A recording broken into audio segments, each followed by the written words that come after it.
Right. All right. We finished part 1. Dun, dun, dun, dun, dun, dun, dun, dun, part 1 of Mark. Yay! Woo, woo, woo. And we know it's finished part 1 because Mark told us 2 parts. 1 part deals with the whole thing deals with who? Jesus. Okay. And we've got 2 parts that are centered. Oh my goodness. What is she doing? She got my Kleenex. Oh, she's. Okay, we've got Jesus and Jesus. You're going to kill that Kleenex, aren't you? You're really tough. Well, you know, if you've got a runny nose, you just have to do what you got to do. She just had her nose down here like my dog does at Nebs. Making fun of her dirty face. I know. And then when she tries to clean it, what do? I take it away. Yeah. Done. All right. Now we've got Gospel 1, not a biography, so we're going to read it as gospel, statement of faith. Okay, Jesus, we know Jesus is the protagonist. Whole thing is about him. Jesus is the Christ. And if we look at what we have dealt with so far, and we know we finished the first part because at the end of what we looked at last week, who steps forward to speak for the group? Peter. Peter does. And Peter, speaking for the group, says, He's the Christ. You are the Christ. Finishes part 1. Okay, now as we think about the Christ, if this finishes part 1, what is the Christ? What is the Christ? I mean, how does Jesus, I phrase that poorly, how does Jesus show himself to be the Christ, at least in Mark's mind? Now, you know, if we look at other people, you know, their perception of what it means to be the Christ is different. But at least in terms of how Mark defines it, how is Jesus the Christ? What has he done to demonstrate? He's healed. He's healed. Cast out demons. Cast out demons. Fed the people. I heard that in stereo. The demon casting out. What else? Fed the people. Fed the people. He Brought people back from the dead. brought people back from the dead. Caused them to speak and see. Okay, that right. He stilled storms, walked on water, you know, did all these magnificent things, which tells us that, at least in Mark's mind, he sees the Christ as one who acts with authority. Thank you very much. Is the one that acts with authority. You know, that he has some control. Now, so Mark has done that. He's established that Jesus has authority, therefore he's the Christ. But that's only 50%, right? That's not the whole story. That's just half the story. Now, also in that first section, because Mark is a good writer, he has presented the characters in his story. And you can there's a lot of individual characters, Syrophoenician women and demonically possessed people and people with, you know, with leprosy and that kind of jazz. But they kind of fall into groups. What are the groups that he's introduced? We've got Jesus here that kind of stands alone. What Pharisees? Are the groups? You're talking about like Pharisees? Yeah, like we got Pharisees and they're linked with the scribes. And the reason they're linked with the scribes is Pharisees are real fired up about law. And the scribes are the ones who would copy the law. That's why they were scribes. They would copy it because there's no printing press, so you had to do it by hand. So the scribes were the ones who wrote it, you know, would write it out. Therefore, they really knew it. Yeah. They could also read it, you know, so if somebody wanted to read the law in this tiny little writing that with no separation between words, it's like Morse code. You give it to a scribe, I can't make heads or tails out of this. Give it to a scribe, and the scribe said, oh, okay, blah, blah, blah, blah, blah, and they could read it. Okay, so we've got scribes and we've got Pharisees. Now, how is Mark presenting them? Yeah. I'm curious. We never mentioned the Sadducees. Do you not like them? Why? Good. Why haven't? Oh, there's 2 reasons we haven't mentioned. No, that's good. Well, there are 2 reasons, because Sadducees were one of the groups. There were 4 major groups. Sadducees. Why haven't we mentioned Sadducees so far? Because by the time Mark is writing this, the temple has been destroyed and they don't have any power left. Yeah, good. There are 2 real good reasons. That's a historic reason. When Mark is writing this, Sadducees ceased to exist. Because Sadducees comes from the Hebrew word Zadok, which means righteous. So they were the righteous ones. They were the ones that were centered around temple worship. the Sadducees. They put a high emphasis in the Torah, the first 5 books.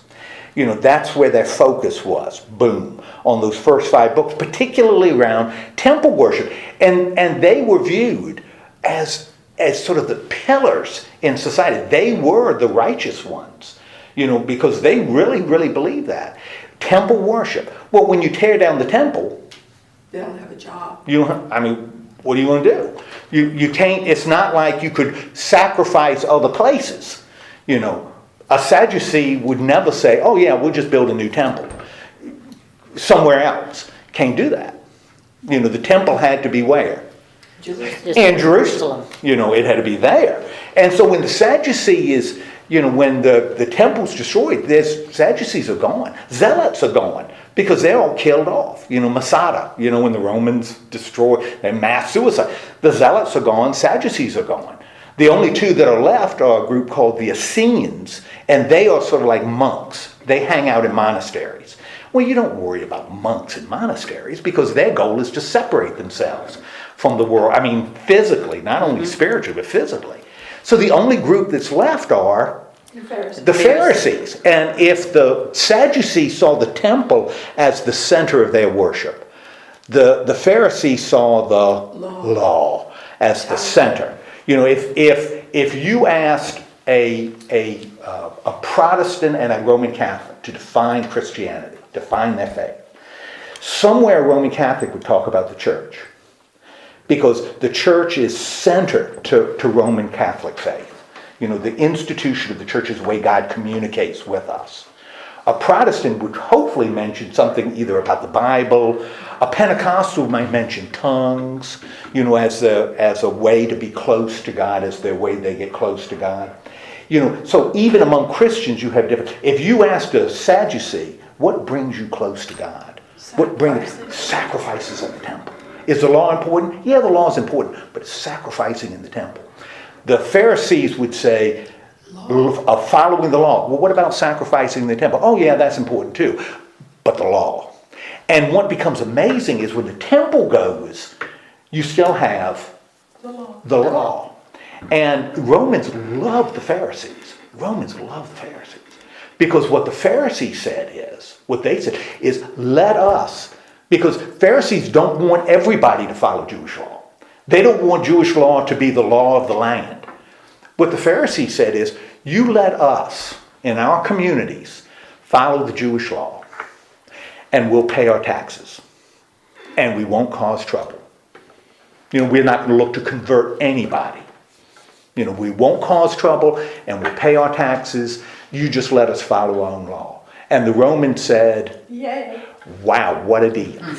We'll enforce ourselves. We'll enforce that law. You don't have to come in. You don't need to send police in. We'll do it ourselves. The Romans are, they're hitting their little calculator and saying, Well, look at all the cha-ching, look at all the money we're saving. I think that's a deal.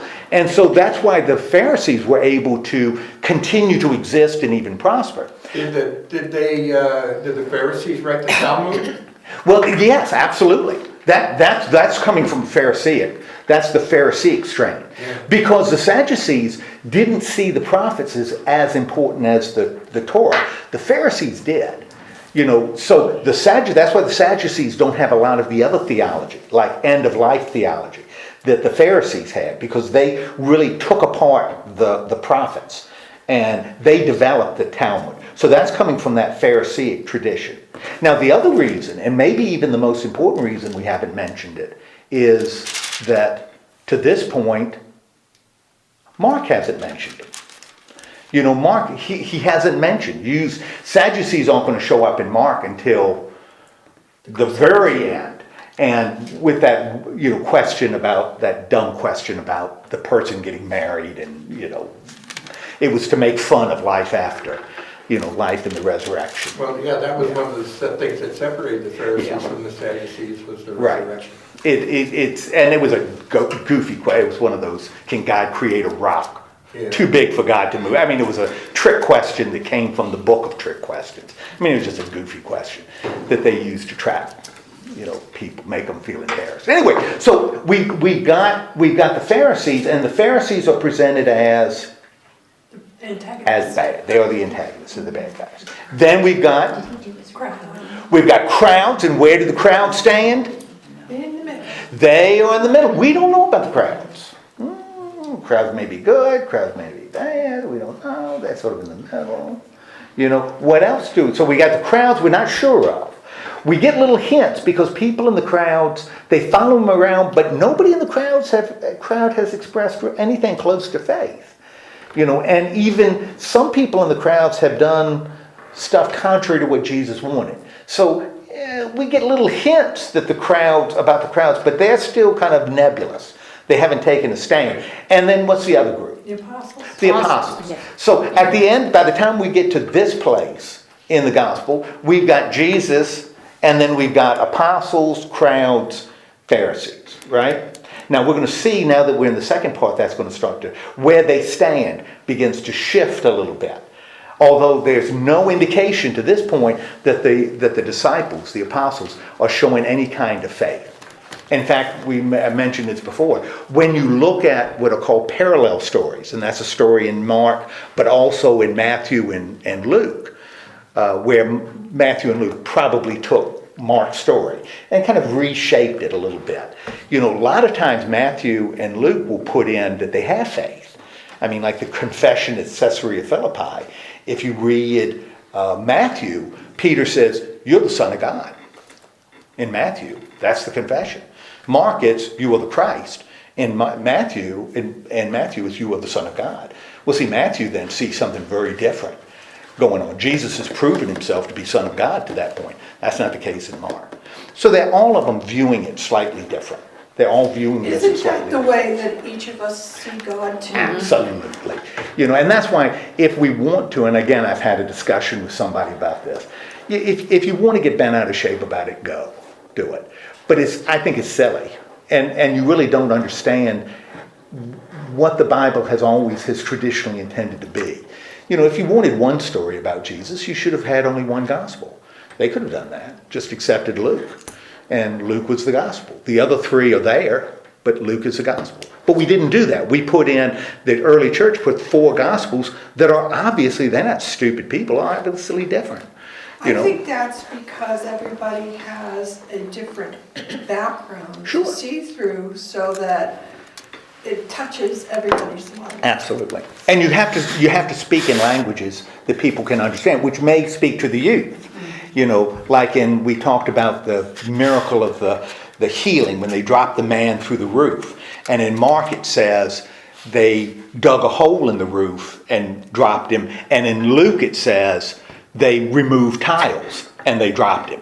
It's because one is writing to an audience that had thatched roofs. The other was writing to an audience that had tiled roofs. And so to tell somebody who's never seen a thatched roof to say dig, that becomes confusing. Somebody that's never seen tiles to say remove tiles, that becomes confusing. So you write in a way that people can understand, and you say this isn't history, this is story. What's happening here is more important than what they dug through. So yeah, we just don't want to get worked up about it. I don't want to get worked up about it. I'm too old to get worked up about it. Okay, so Peter has made his confession, right? Spokesman of the group. Now we're at verse 30, we're at chapter 8, 31, and I'll tell you, Mark couldn't be more obvious in telling us he's starting something new, because in verse 31 of chapter 8, what does Mark say? To teach them about the Son of He began to teach them. Mark uses that word. So, and this is Mark's choice, because he's writing the narrative. He's beginning to teach. Jesus is starting to teach him something that is new. hard. New and challenging. Okay? Now to this point, basically, and Jesus has told some cool parables in Mark. Not as many in Mark as than he will in Matthew and Luke. But he's done some parables. But to this point, primarily, what has Jesus been doing? Acting, and his acts are... Immediate. Good. Yeah.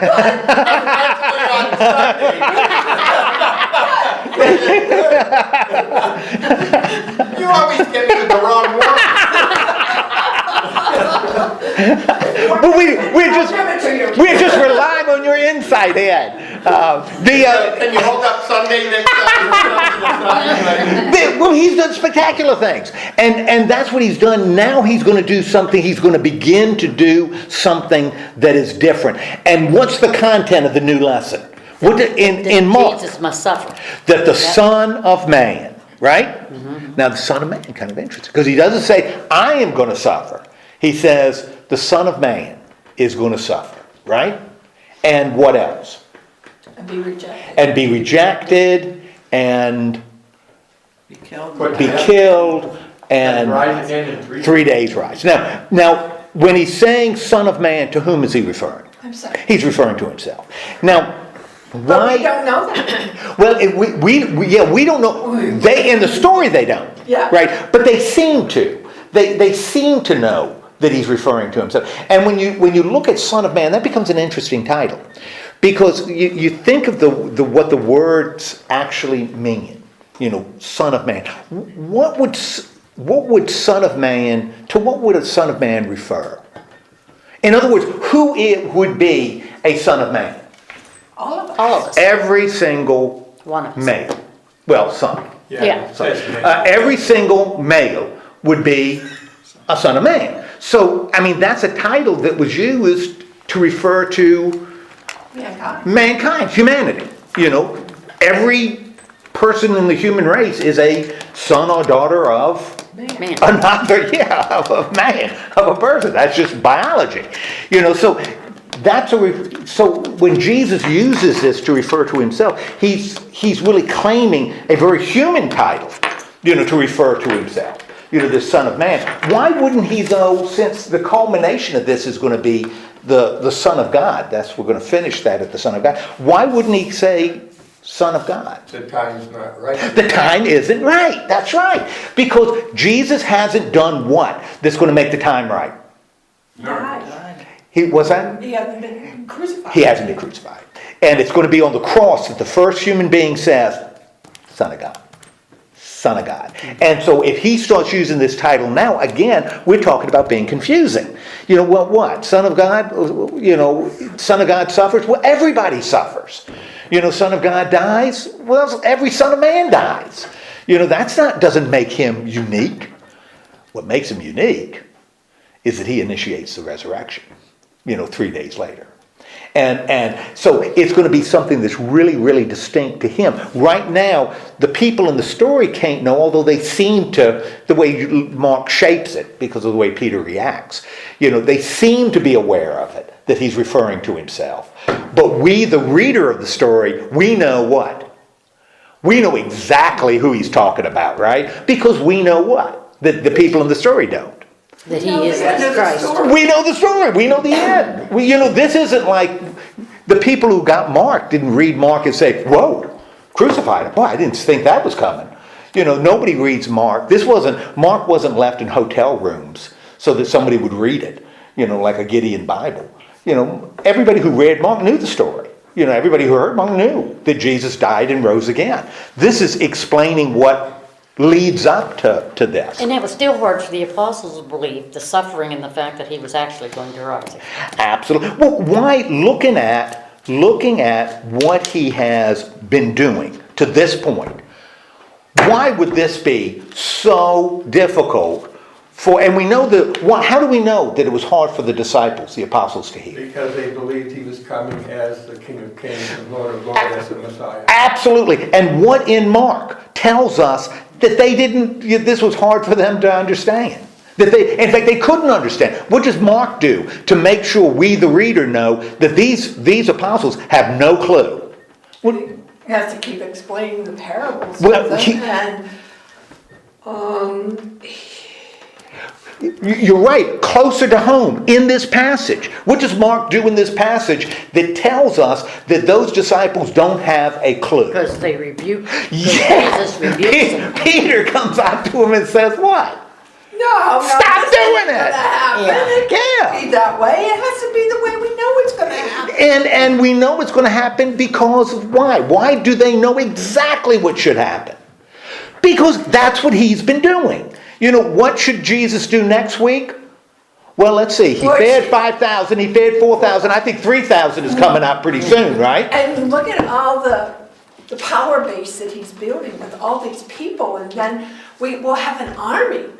Well, at the very least, he is going to continue to do what? He is going to continue to cast out demons. He's going to continue to heal. He's going to continue to cleanse. You know, he's going to continue to feed. He's going to take a couple more trips walking across the Sea of Galilee. You know, he's going to keep on doing what He was doing it. he's been doing. I mean, duh. And he teaches. That, Yeah. is- And what is the emphasis? What does when he teaches? What do people as they hear? What's their reaction? They say he teaches with authority. You know, so it doesn't matter what he says. The response is authority. They would assume naturally that he's going to what? Continue to do what he's done. That's what the Christ does. But Christ is only half of who Jesus is. You know, is only half. And we're going to see here that it's still involved. So Jesus hasn't surrendered that. But that's not the totality of who he is. So Peter, spokesman of the disciples, he doesn't have a clue. And in fact, he takes it upon himself to do what? Rebuke Jesus. Rebuke it. And rebuking, I don't like to be rebuked. Do you want to be rebuked? No, rebuking Jesus when you know. Yeah, rebuke. Yeah. Well, we said before, when Jesus says, don't tell anybody, and they run off and tell people, we say, Didn't they get it? what's wrong with them? They don't You know, listen. clearly they don't get it. You know, Jesus says, don't tell anybody, and you go tell somebody. What's wrong with you? Jesus says this, and Peter does what? You can't be right. Yeah.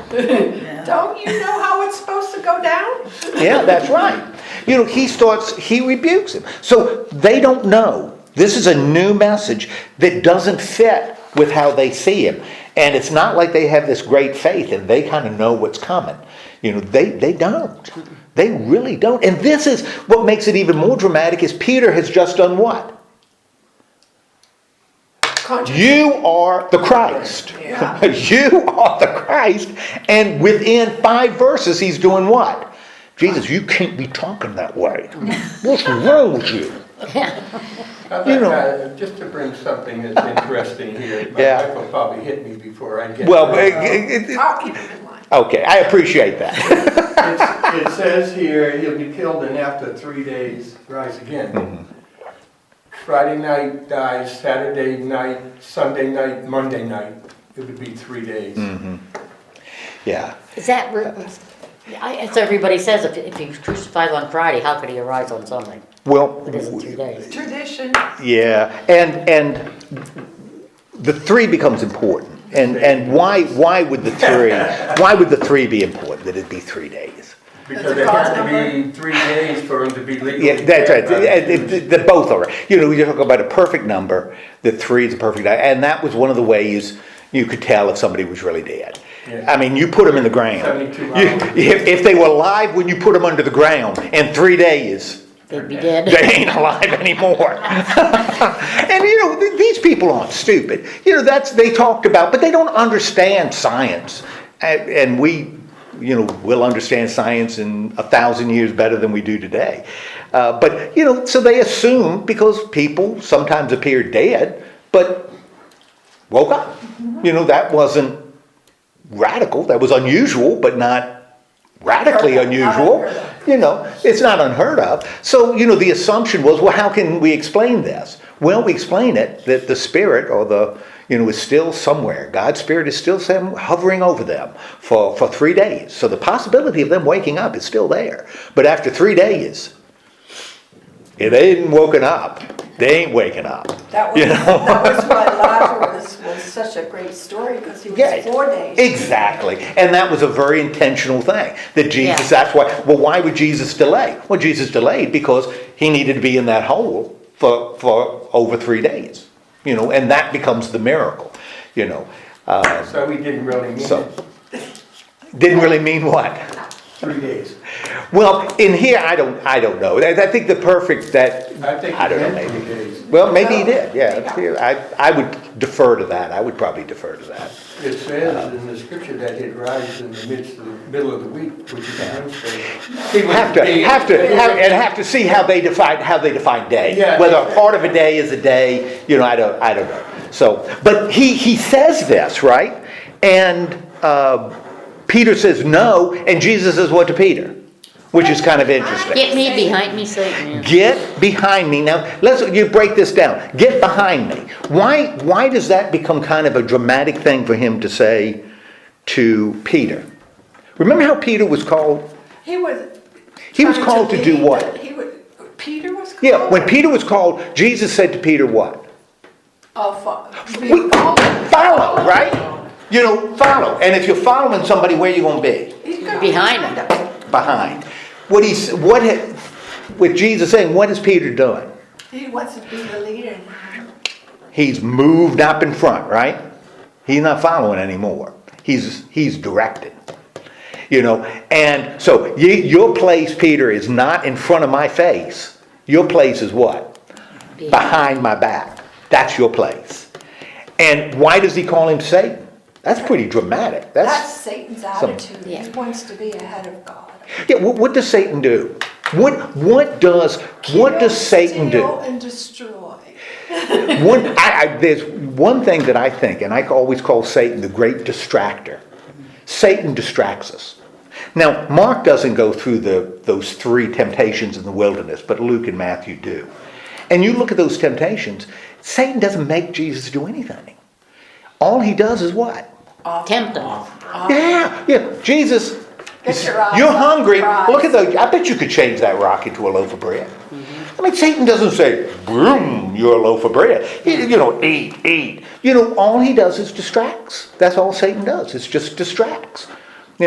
He's a toothless tiger. Satan's a toothless tiger. All he does to us is distract us. But he's really, really good at distracting us. Yes. If he were really nasty with fangs and cloven feet, I wish he were, because I can recognize that. That's easy to recognize. It's hard to recognize somebody that's, whispering in my ear saying, Giving you opportunity. yeah, well, you don't have to do that. Why don't you do snakes. that? Yes, he's sneaky.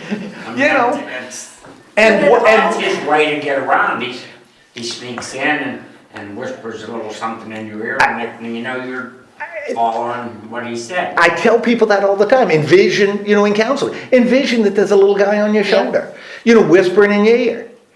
You should be really mad about that. You should be really insulted. She said that about you.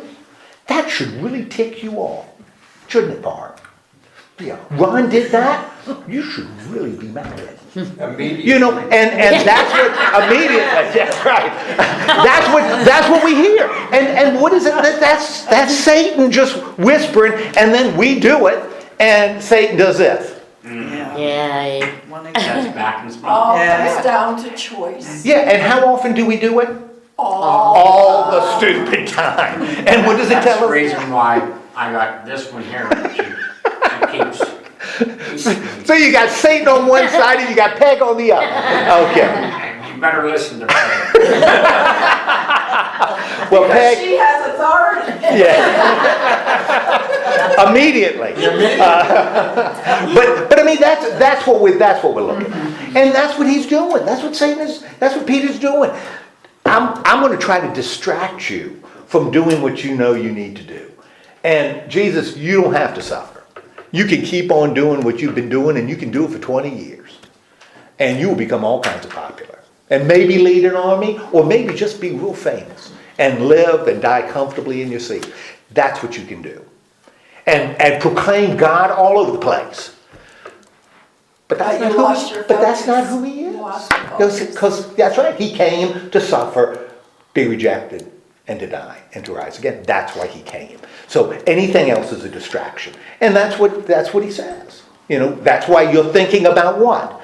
What is Peter thinking about? What does he say? What does Mark say? You're thinking about what? Human things, not God things. Yes.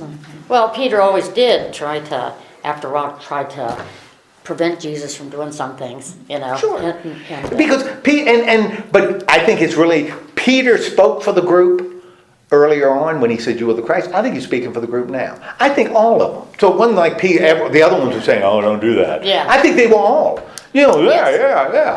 Well, when you look at it from their standpoint, they gave up everything Sure. to follow him. Yeah. And if all of a sudden the focus changes on their mission, then they're going to be left high and dry. You bet. You bet. There is no way that they like this change in tone. No. You know, and it gets worse. Because Jesus, after he does that to Peter, he calls folks to himself. Who does he call to himself? He calls the crowds and the disciples, two of the groups we've talked about. Interesting, when this parallel story appears in Matthew and Luke, they don't even mention crowds. It's just he calls the disciples to him. They'll mention, but here they mention crowds. Because in Mark, what the crowds do is going to be really important, and we don't know. So the crowds are going to hear Jesus say this stuff that Peter doesn't want the crowds to hear him say. And what does he tell the crowds? Now, you better believe that this is every bit as pleasing to them as getting fed, fish sandwiches, right? What does he say to the crowds? Well, you got to take up your cross. If anybody wants to come after me, Peter, you should be behind me. Let me tell you what life behind me means. If you want to come behind me, what? Three things. follow. Deny. You got to deny self. Now, self is going to be important because he's going to explain that later. Grammatically, the way Mark writes it, it makes sense. He explains it. You gotta deny self. We don't really know what that means yet, but we got to deny self. Mark's going to explain it. Deny self. What else? Take up the cross and follow. Okay, you got to take up the cross. Now that's kind of interesting. Because we'll hold on to deny self, but taking up the cross, we usually think of, we got to carry our burdens. Carry our burdens. But what if he meant something more realistic? What would literally taking up a cross? Well, no, I think it meant Fun. the Roman day that, because you had to carry the cross when you got crucified. Yes. And when you carried the cross, through what were you carrying the cross? Crowds. Crowds. And when you're carrying a cross to the crowds, what are the crowds doing? They heckle each other. They're throwing stuff at you, they're heckling you, they're making fun of you, they're saying filthy things about you, and the Romans were delighted, because they don't want these cross carriers to be heroes. Carrying a cross meant facing Death. ridicule. Yeah, death eventually, but to get there, it wasn't private. It wasn't private. You were going to face ridicule as you march through the crowds with your cross across with the beam across your shoulders, and have everybody, sort of like being in the stocks in the old days, so people could come by and laugh at you and make fun of you. So carrying a cross is not, I don't think he's talking about carrying your burdens. I think he's talking about facing ridicule. You're going to have to deny yourself. You've got to be willing to face ridicule, and you're going to have to do what? You're going to have to put your little, your little backside where? Behind you. Behind me. You got to be behind me. Now, and we've mentioned it before. I've mentioned it in other places. Now, he's telling this to who? Who's he telling this to? He isn't telling this just to, he's telling it to the crowds, for crying out loud. Not just to the disciples, he's telling this to the crowds. That group that's in the middle, and we're not sure which direction they're going to go. This kind of decides it. What's that? And that's what worries the disciples. You better believe it. But it's interesting, worries the Pharisees too, because they think the crowd's on his side. And the disciples are worried that the crowd's on the other side. And we don't know where the crowds are going to be. But he's telling this to the crowds. So when the crowds make their decision, they're not making it out of ignorance. They know exactly what Jesus is teaching. Because Mark tells us the crowds are privy to this, to this information. And then he starts to explain what he's talking about. And grammatically he uses a word in Greek that may be the most important word in the New Testament to understand. 3 letters. Oh, 3 letters. Oh. 3 letters. But He uses it four times. Well, I don't know in English translations, might be something they might try. In Greek, there's a 3-letter word that's usually translated F-O-R. For. The Greek word is gar. And gar. what a gar, they call gar statements. And what a gar, when you start a sentence with gar, what you're doing is you're explaining what happened before. Eventually, we'll look at Romans or one of the Corinthian letters or Galatians. And Paul uses gar all the time. I mean, that's one of his things. He's got gars everywhere. You know, what gar does is it answers a question implied in the statement. Give you an example outside of Mark. Probably the most well-known verse in the entire New Testament is "For God so loved the world," and that starts with for. God. And if you look at an English translation, I will put $50 down on this table that English translation puts John 3:16 as the beginning of a new paragraph. It should never be the beginning of a new paragraph, because John 3:16 answers a question that's implied in John 14 and 15. And John 14 and 15 talks about how the Son of Man must be lifted up like Moses lifted up the serpent in the wilderness. And 3:16 explains what that means. It has to do with the crucifixion. It has to do with the crucifixion in John. That's the main sentence. That's the main idea. 3:16 just explains it. And 3:17 starts with 4:2, and that explains 3:16. That's what a gar does grammatically in Greek grammar, and that's what Jesus uses here, or that Jesus uses it, and Mark writes it down. There are 5 gar clauses.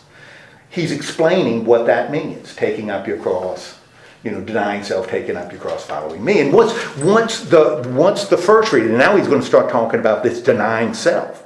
What does he say in verse 35? The first gar. For whoever wants to save his life. Yeah, now, a lot of times in translations, they'll translate it soul. Lose your soul. Well, soul is sort of a loaded term.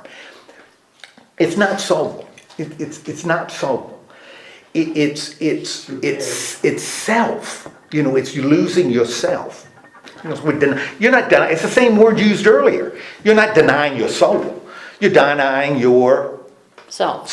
Here, you're talking about self again. So what is he saying about, if you want to save yourself, you're going to lose it. But if you lose yourself for my sake and the good news, you will save it. What is he saying here? He's not talking about your soul.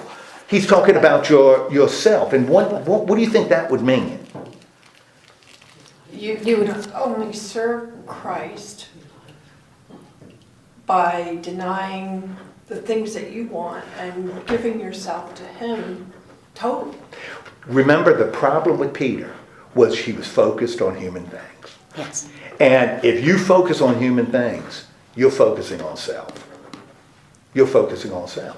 And I don't think they really understood exactly what Jesus was saying about him, like the cross, that he was going to die. They didn't really get that picture. Have no idea. Now, this, I think, is a very modern verse, because how often do people focus on Self all the time. On self, and even See, Christianity in self. Yeah, well, I mean, I've said this before. How do we define blessings? If I say, boy, God has blessed me. You got stuff. I've got, and what kind of stuff have I got? Material. The stuff I wanted. I wanted. I wanted health. I've been blessed with good health. I wanted happiness. I've been blessed with happiness. It's our blessings are how I define blessings, right? Where's my focus? On self. Yourself. Unless I'm willing to do what? Let that go. Man, I'm never gonna understand how the Son of Man, how the Son of God, how Jesus is going to suffer and die. How can you have more if you don't have your hand open to get it? If you're clutching, you can't get more. No, that's right. So you have to give it out so that you receive more. You're never going to see it. You're never going to see it. You're never going to understand grace. Never going to understand it. Never going to understand divine compassion if you're focused on getting what you want. You can't do it. You got to give it up. In fact, you're going to miss out on what's most important. What's wrong, girl? Okay, so he's explaining, if you try to save yourself, man, you're going to, if you're you're going to lose you're going to lose it. But if you let it go, man, you're going to see things you hadn't seen before. Now, again, evidently doesn't think that's clear enough, because follows it within verse 36, another guard clause. Because he says what? What good is it for a man to gain the whole world yet forfeit his soul? What if you get What do you have? everything you want?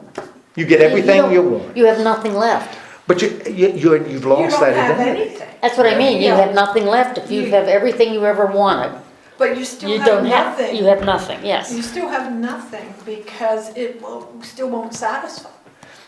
Well, it's not going to get you to heaven. Thieves No. thieves break in and steal.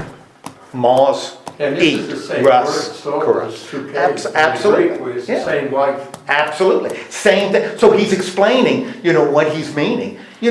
Gaining the whole world means nothing if you've lost your identity, if you've lost who you are in the sight of God. You haven't gained anything.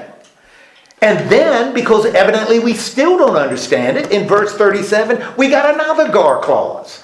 He says what? What can man give What in can- exchange for himself?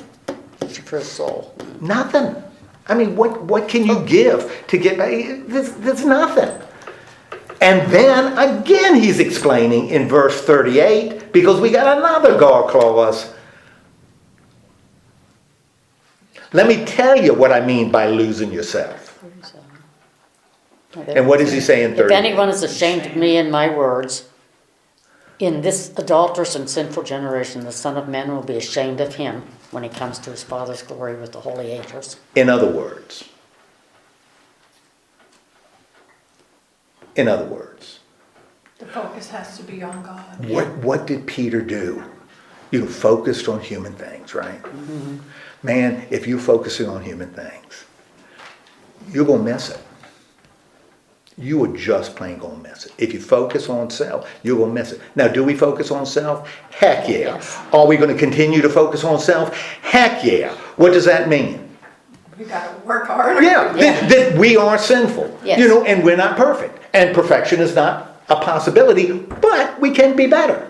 We can get a little bit better. If perfection is here and we're here, we ain't gonna move here. But we could move here. Some, yeah. Yeah, we could move here. We could move, and then the next day we could move here, and then the next day we go back here, and then the next, and that's why we can say we can do that because Of grace. of grace. My relationship, my eternal relationship with God isn't based on where I stand. It's based on who God is.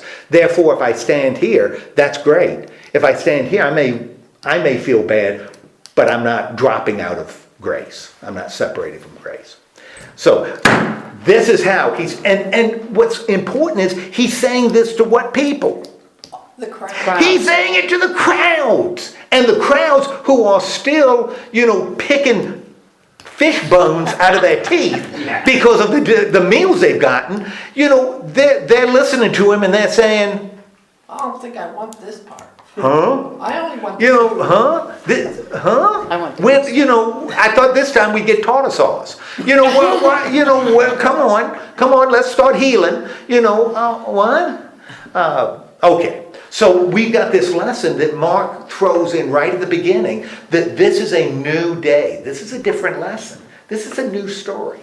It's not sending disciples out with all kinds of authority and, this kind of jazz. It's being willing to sacrifice who you are or who you think you are for something greater. Whoa, this is really tough.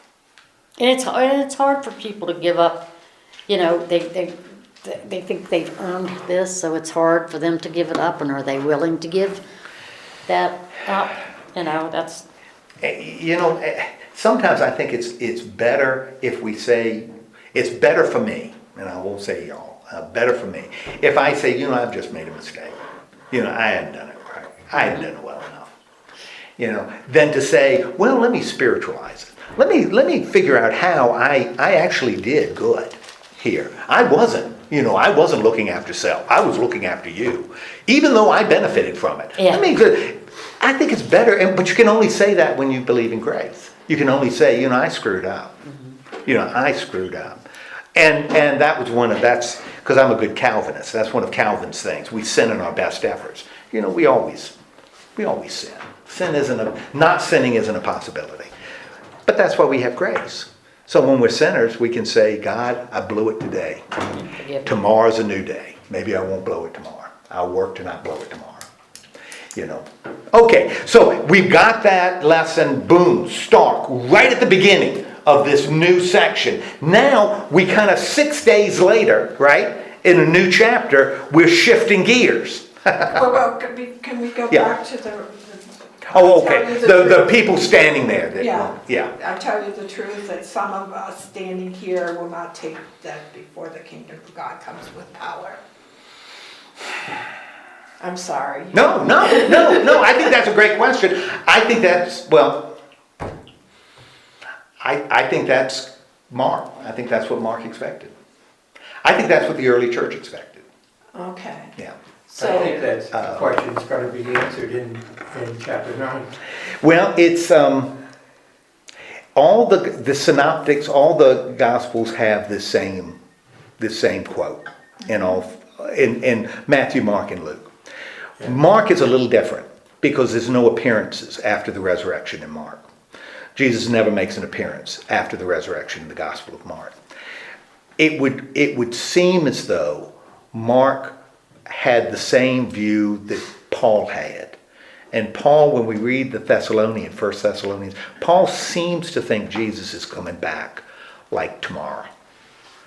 And you got to be ready because he's coming back tomorrow, any day. Because he talks about what do you do with dead Christians. That's a big deal in the Thessalonian church. Christians are dying. They're not supposed to die before Jesus comes back. Well, some will, but most of them won't. That's kind of what Paul says. He's coming back real soon. Well, when by the time 20 years later, when Luke is written, he didn't come back yet.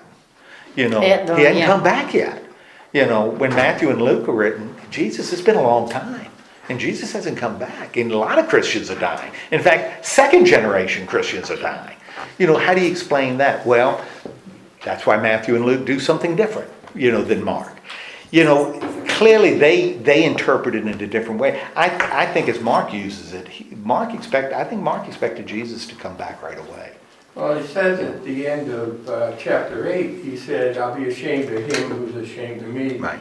When is he going to be ashamed of him? When he comes in his Father's glory with holy angels, the second coming. Yeah. How could that be if we go to heaven? How can it be that he's not going to be judging until his second coming? Did we miss it? Not get the memo or something? Well, and that's... some people think that was fulfilled at 70 AD when the temple was destroyed. And the Roman Titus went in there and destroyed everything, but... I don't either. I think this is an example that the expectation of the evangelists were different than what actually happened. And again, that sounds like, then they're wrong. Well, okay, their expectations weren't fulfilled. Does that bother me? Well, why would it bother me? Does that negate anything else? Well, of course not. Doesn't negate anything else. Hebrews says everybody's waiting. Yeah, it doesn't negate anything. To me, I guess if you see this as an inerrant historical document, it would bother you, but that's pretty hard to do and have 4 of them that are different.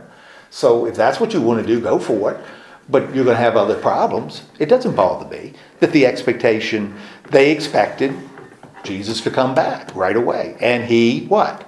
Didn't. So how do we live in the time? Now, will he come back? I believe he'll come back. When will it be? Could be tomorrow. Could be later this afternoon. Could be 1,000 years from tomorrow. Could be 1,000,000 years from tomorrow. I have no idea. And our job is patient endurance. It's not. Yeah, my job is to what? What is our job? Patient endurance. Well, by what Jesus said here.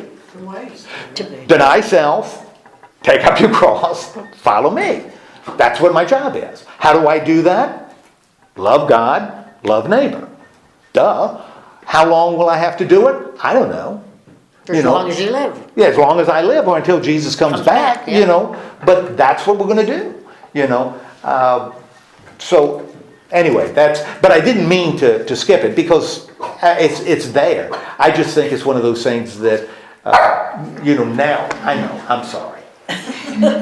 Come here. Well, he said truly, I tell you, so Yeah. I assume he's telling us the truth. Yeah. Anyway, so all right, so we're going to change gears a little bit. So he's made this dramatic statement, right? That this is what following me is going to be about. And this is different. Nobody has heard him say this before, how tough it's going to be. Now it shifts 7 days on the 6 days later, which means this is going to happen on what day? If it's 6 days later, after 6 days, it's going to happen on day 7. Day 7. Ooh, perfect number. Sounds good. Interesting, Luke is day 8, but in Mark is day 7. Okay, special day. What does Jesus do on day 7? Takes Peter, James, and John on the Takes mountain. Peter, James, and John on a mountain. Why Peter, James, and John? Because they're his dudes. Yeah, they're his dudes. I like that. Yeah, they're his dudes.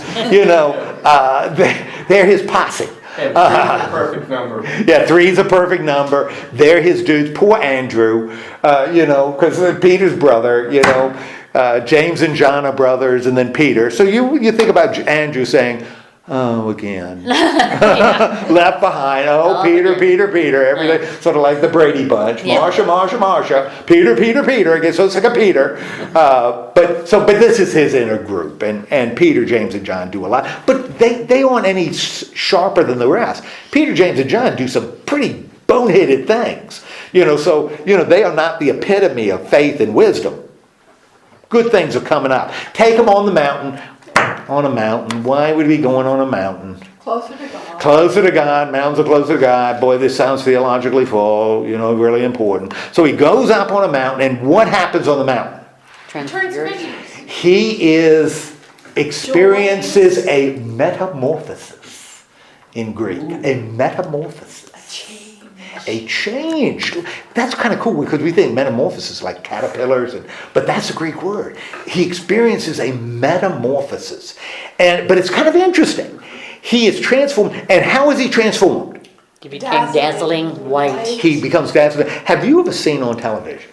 Now, I used to go to a lot of Indiana Pacer basketball games, and they'd always have halftime shows.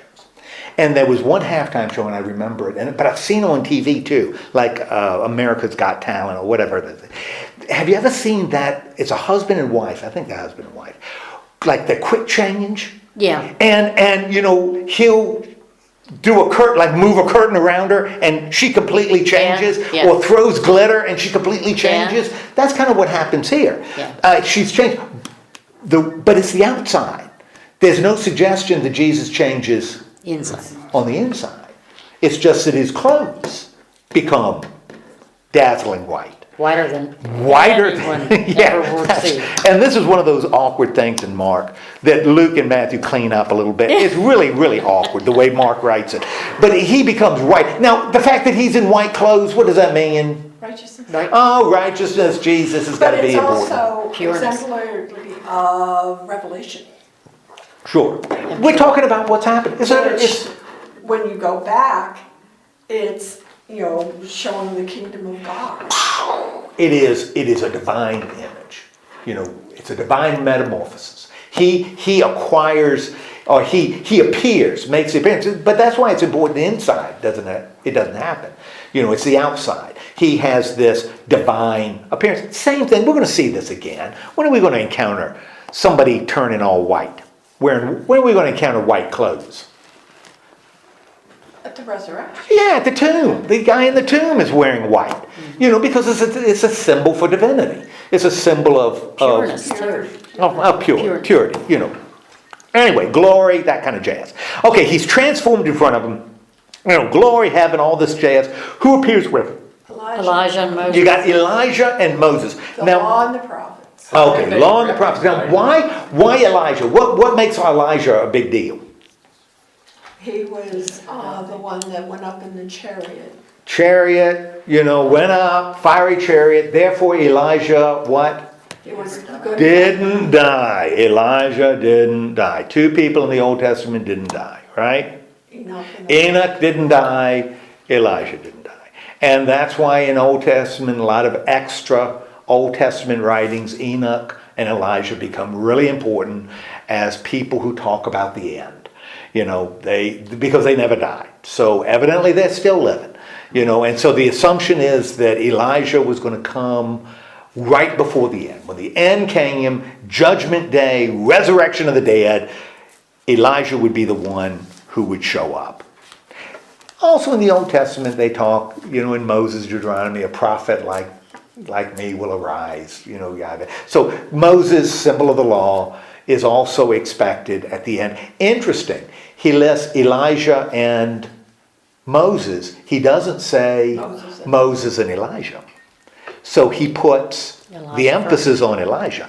Now, also a little interesting, you throw just file it away. In both Matthew and Luke, when they write this, they reverse the order.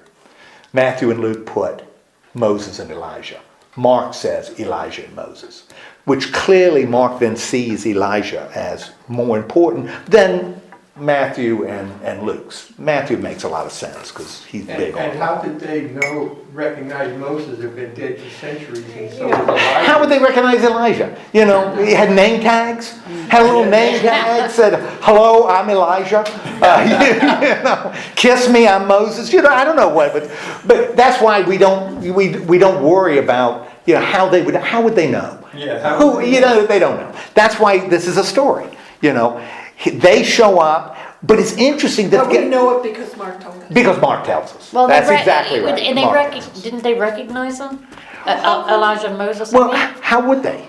Well, that's what I'm saying. Yeah. When it says here that they appeared. Yeah. Well, clearly in the story they recognize them, but historically, how could they recognize them? Yeah, it's not like they had, I remember. Yeah, exactly. I saw a textbook and I saw a picture of Moses. Yeah. Wasn't that Moses with my cousin Grace? Wasn't that a picture of Moses? No, that was Uncle Sid. Yeah. So anyway, I saw all those pictures in the Bible of Moses. So anyway, Moses is the one that had horns. Yeah. So anyway, they show up. Kind of interesting that you got the 3 of them, right? Because what Mark has subtly done what with Jesus? Has put Jesus Above. Yeah, or at least right now with them. He's going to be above them in just a minute. Yeah, but he is right now. with them. Yeah. So for a Jew, whoa. That's pretty... The greatest prophet of all, the giver of the law, and... Well, back to John 3, same thing. When he's talking to Nicodemus. Sure, absolutely. He said, if you don't believe Moses, how are you going to believe me? Yeah. Good gracious, Marie, we are there. He's part of the big 3. He's like Curly. Larry and Joe. Yeah, Mo, Larry, and he's with Curly.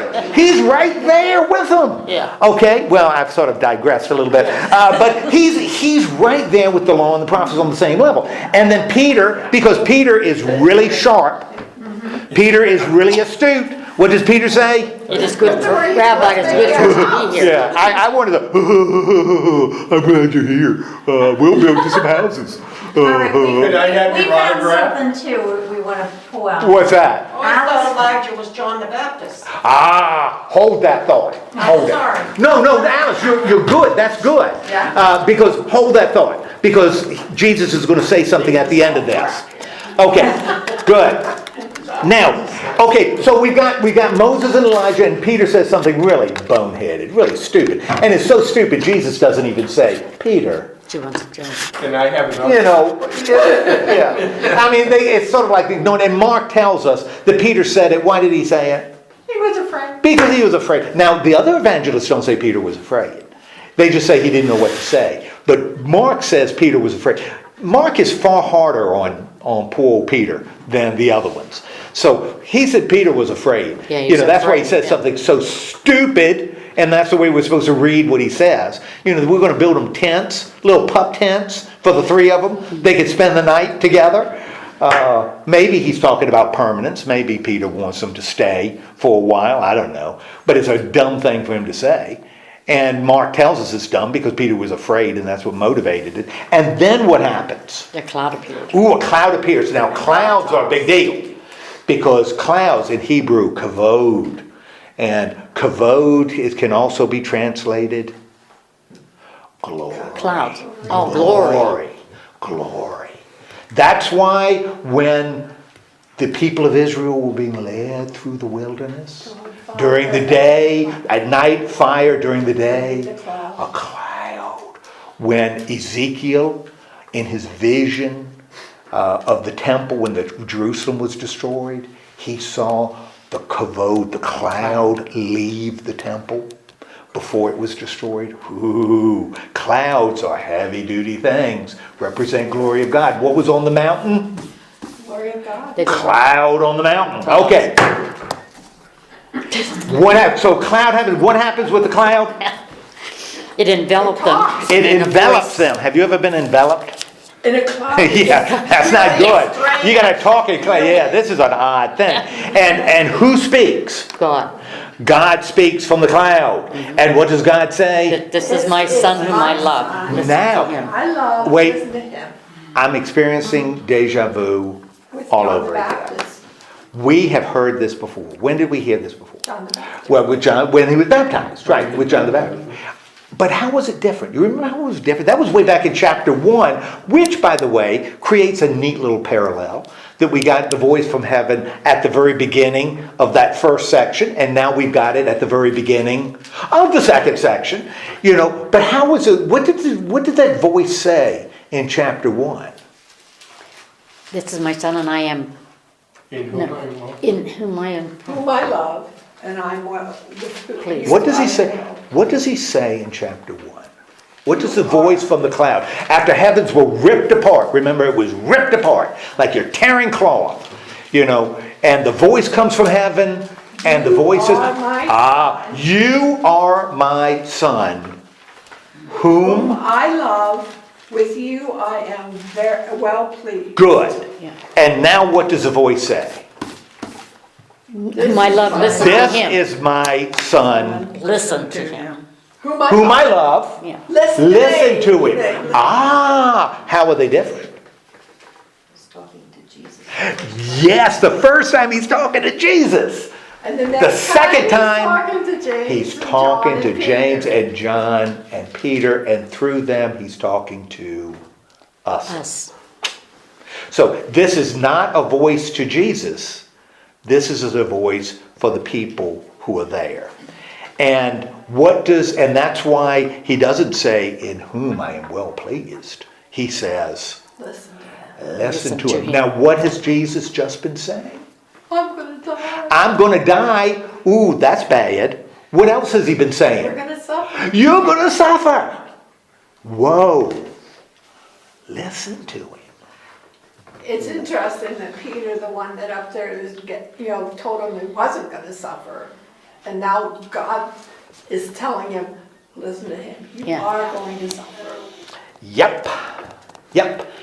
You're going to have, that's the command. The voice from the cloud isn't to Jesus now. It's to the people around. And after the voice, what happens? The cloud is gone, and so are Moses and Elijah and Moses, and Jesus is There. alone. Yep. Therefore, the focus is where? Back on Jesus. Back on Jesus. Okay, we're not focused on Moses, we're not talking about Elijah, we're focused on Jesus. And they're coming down the mountain, and then what does Jesus say to him? Tell them not to tell anybody. Don't tell anybody what they Saw and heard. saw. Don't tell anybody what they saw until the Son of Man Has risen. has risen.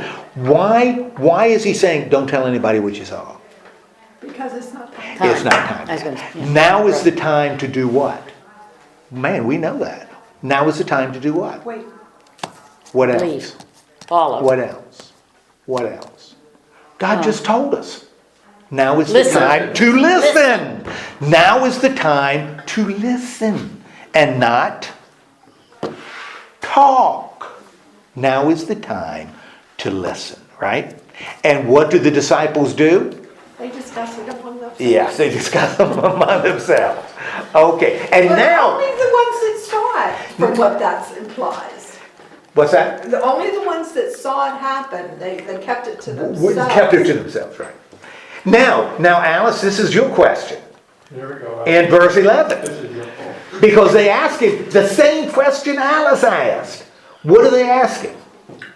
Why do the teachers of the law say that Elijah Why does must be- Elijah come have first. to come first? first? Why does Elijah have to come first? Because the Bible said it, so it has to happen. Well, but what explanation does Jesus give? Jesus doesn't say, well, the Bible said it, therefore it has it. What explanation does he give? Which tells us what's going on in Mark and in the early church. What does he say? Elijah. Restore all things. That's right. Elijah's going to come back. Restores. Okay? All right? And then he says, so the writings are correct. Elijah's going to come back before the end, but I can tell you what. Man must suffer. Well, that's right. Son of Man, that he's going to come back and the Son of Man's going to suffer and all that stuff. And then I can tell you, Elijah's already come. Elijah's already come. And Elijah has already come, and they did to him whatever they pleased, as is written about it. Now, and then that's it. It. Now, is Mark thinking about John the Baptist? Maybe. Maybe. He didn't tell us. I mean, maybe he didn't say it, but he could have been. Another evangelist, I can't remember which evangelist says, John the Baptist was Elijah. You know, John the Baptist did come back. Another evangelist is Elijah. I'm talking about another one in John, the Gospel of John. John the Baptist says, no, I'm not Elijah. So, you know, I don't know. But here, we don't know. He says so it could be John the Baptist is seen as Elijah. It could be what happened on the mountain. What occurred on the mountain? That they had just been on. Yeah, the Yeah. Moses and Elijah. Elijah. So, I mean, if it could be that Elijah did come back. When did he come back? On the mountain. On the mountain. You know, he just showed up on the mountain, so he has come back. But Which all way- things weren't restored. Yeah, I don't know. Did he have in mind John the Baptist? I don't know. If he didn't tell us. So the only way for me to know that would be somehow to get into his head, and I don't know. He never says Elijah. Mark never says John the Baptist was Elijah. So I don't know what Mark had in mind. I think Matthew is the one that says John the Baptist was Elijah. So he thought he was. In the Gospel of John, when they asked John the Baptist, are you Elijah? John says, no, I'm not. You know, so according to John, Gospel of John, he wasn't. So I have no idea what Mark I is. thought he came in the spirit of Elijah. Maybe. I have no So he idea. wasn't Elijah, but he came in the spirit. But Elijah did come back, whether it's in the form of John the Baptist or whether it was Elijah on the mountain. He came back. Elijah has come back. So it means the end is near. Okay, now we got one last story. Let's kind of move through this because it's another one of these demon stories. But it's kind of got a different, I think it's got a little different feel than what we have seen before. You know, what happens in verse 14? And like I said, we'll go through this a little. It's a little different than the other casting out demon stories. What is occurring in chapter 9, verse 14? Arguing. Okay, you got a bunch of people arguing. And interesting, Mark does what with the arguing? We talked about 3 different groups. Disciples, crowd, and scribes and Pharisees. Who's arguing? Who's there? Teachers of the law. Okay, we got disciples, the crowd, we got all 3 groups together, right? All 3 groups have been together. James, Peter, and John are just coming off the mountain to this conflict. And what is... He's asking what they're arguing about. Yeah, what are they arguing about? Okay. And when the crowd see him, we still don't know where the crowd's staying. How do they react to him when they see Jesus? Wonder. Oh, they're filled with awe. So the crowd, he doesn't say the Pharisees were, but the crowds are filled with awe. So, again, he drops this little thing. We don't know where the crowd's staying. And they are now arguing. And he says, why are you fighting? And what is the response? Somebody from the crowd says what? I Teacher. brought my son. Can you I take him brought out? my son. And what is wrong with his son? He can't speak. He has some big, bye Ellen. Bye. What's the problem with the son? He can't talk. That's by He his can't spirit. talk. He has a unclean spirit. Unclean spirit. Unclean spirit. He's got an unclean spirit. And what did the guy do? And this unclean spirit is causing him to do some pretty bad things. And what did they do? What did they do? When it seized him, it stirs him to the disciples ground. that were there couldn't Oh. cast him out. They bring, Jesus is not there, they bring him to the disciples, and the disciples can't cast him out, the demon out. Now, why is that kind of surprising? Because Without Jesus' authority, they can't do anything. Well, but didn't Jesus earlier Yeah, he give did. them authority Yeah. over demons? Did he Yes. take it back when he? Well, when it they didn't came say he back? took it back. Never said he took it back. File that away. I think Mark wants us to say, didn't they have authority to do that? We just hold that thought right now. Okay, so they are arguing, this is what they say. They did at one time have authority to cast out demons. Sometime they had authority, right? What is Jesus' response when they say? Oh, when they say, unbelieving oh my generation. goodness gracious. Okay, what a faithless bunch. Have we heard him say something like that before? Yeah, he has. And so what does Jesus want? What does Boy Jesus brought to want? him. Bring him over.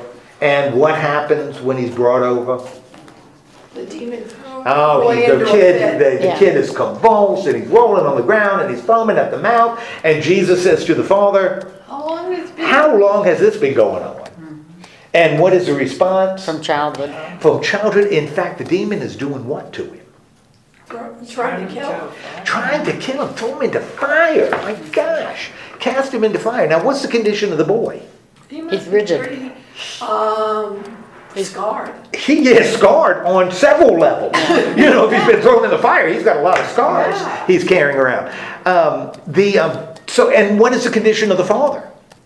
What's the situation of the He's father? at his wit's end. He is at his wit's end, right? And he asked Jesus for Pity. pity, pity. And to that, how does Jesus respond? Well, at first he says, if you can do it, have pity on us. Yeah. And Jesus says, if you can, everything is possible. Everything is possible for him who believes. Okay, now what is that suggesting about the Father? He doesn't have faith. Doesn't have faith. Doesn't have faith. Or doesn't believe yet that Jesus can do this. Well, how many times you go to this doctor and this doctor and this doctor, and then nothing changes. And when you finally go to the supreme doctor here, you still not sure. Right, and the Father says something, and this is fascinating. Yeah. Because, and I tell you one reason why I find it fascinating, is that when Luke and Matthew record this story, and this story appears in Matthew and Luke as well, they drop this. They don't have the Father say this. Whoa, kind of changes things a little bit. But I think this is a tremendously powerful statement that the Father makes. Because Jesus says all things are possible to those who believe. In the other two, then he performs a miracle. But in Mark, the Father says what? I believe, but help my unbelief. I believe, but help my unbelief. And why is that such a powerful statement coming from this Father that has this seriously disabled, call it disabled, child, this child that's possessed? Because Jesus said, things are possible to those who believe, and the Father says, I believe, just help me with my lack of belief. What is he saying here? That it's hard to get past the physical to believe in the spiritual. Oh, gosh, it's really hard to believe.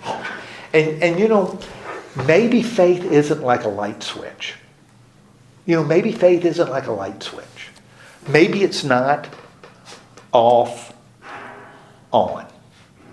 Maybe it's kind of like a dimmer. Maybe it's more like a dimmer. That it's not a matter of do you have faith or do you not have faith. But maybe it's How much you have. all that space in between. All that, maybe that's where we live with the Father. And all that space between zero faith and absolute faith. Wow. See, I find this statement incredibly powerful. That's where the Father is. I believe Matthew does something very similar. And you lose it in the English translations. When the disciples are on the mountain at the end, and Jesus is giving them the Great Commission, when you go into the world, disciple all nations. It says, when they gathered and they saw him, it says in most of your translations, in every English translation I've seen, it says, they believed, but some doubted. But that's not what it says in Greek. It said, they believed and they doubted. The same group. It wasn't like they believed in, but this little group had doubts. They all had doubts. They all believed and they all doubted. And that's the way it reads in Greek. Wow. I'm glad. That makes me happy. Because, sometimes I doubt. Sometimes we doubt. We doubt. That's part of being a human being. And that's okay. We can still do remarkable things for the kingdom of God. So it's like the dimmer switch. It's not a matter of, I'm going to have faith tomorrow, but the next day I'm not going to have any faith at all. It's a dimmer switch. Maybe today I'll have a little more, I'll trust a little more than yesterday. The next day I may trust a little less. I don't want to, but that may happen. Some days, we can. And the other days, it's if you can. Absolutely. Absolutely. Absolutely. I love it when he does that. She just wants my attention. So anyway, what happens? What happens? Not that she wants attention. He rebukes the evil spirit. No, Van. She certainly does not. She does not control my actions. Do you, Coco Chanel? You don't control me. You're not my boss. Some days if she can. No. She goes, I know what I And when do. she can't, she jumps out the window. But when she jumps out the window, where does she come? Here. Okay. So then what happens? So I find again this incredible statement. I don't know why Matthew and Luke decide to take that out. And I believe they were using Mark, and the rest of the story is exactly the same. It just didn't have this line. I don't know why they chose to eliminate it. Maybe they wanted the man to be an example of faith. Clearly. Well, they were asking themselves in here what rising from the dead means. Yeah. For him. Yeah. Maybe he was asking him to heal his son to help us believe. I don't know. Like I said, I don't know why they would do that. Yeah. I'd have to look at the context and develop the story to that. But so they come, rebukes the unclean spirit, right, on the boy, and what ends up happening? The spirit leaves. Spirit comes out, but the boy is Healed immediately. well, but he's not walking around. Yeah. Carried away. Yeah. I've been waiting for a while. Thank you very much.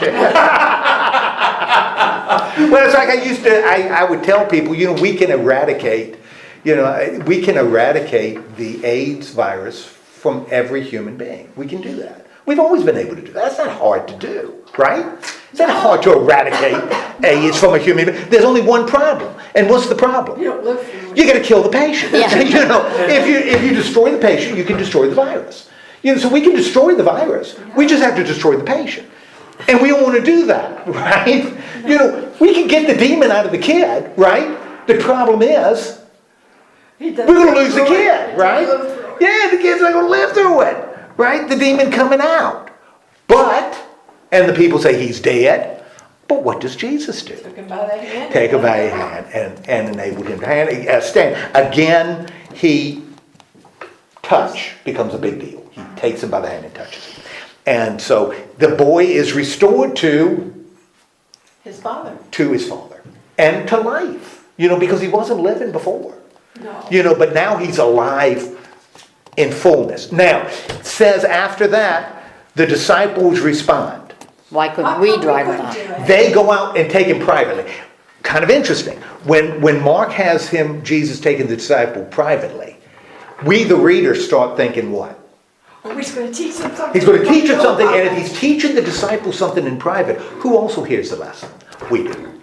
So this becomes a lesson not just for them, but for us. And they ask a question that I think is very reasonable, and that's why with the authority, I said earlier, what did the disciples ask? Why couldn't we cast it out? And that's a great question because what? Jesus had given them authority to do it. Okay? And remember when we looked at the story, when Jesus sent them out, with authority, we said the reader of the gospel, the people that are hearing it, are going to identify with it, just like they were sent out, we're sent out. We're sent out with authority, we're sent out with the message, we're sent out with the job.